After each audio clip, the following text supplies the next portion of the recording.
Reklam üçün demirəm, tərif üçün demirəm. Gözəl qardaşsan, yaxşı kişisən. Öpürəm səni. Bir dənə balaca da mən deyim, sizə davam edeyim. Olasan Aybəy, 7 oğlanın atası. Amin. Eşitsin səsimi Həzrət-i Sultan bu gecə. Mübarəkdir o gecə. Yanan sıraqlar onların sırağıdır. Biz Rövşənlə toya düşəndə həmişə deyirik. Yanan sıraqlar gür yansın, çox yansın.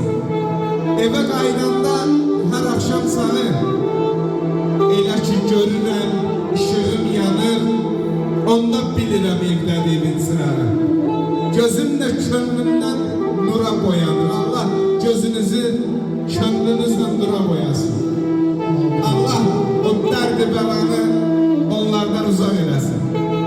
Bəzən həyatdır. Bəlanın qarşısını almaq çətin olur, nəsib olur. Əgər fələklər göndərən bəladandırsa. Ancaq əslin tanıdacaq, geci tezi var.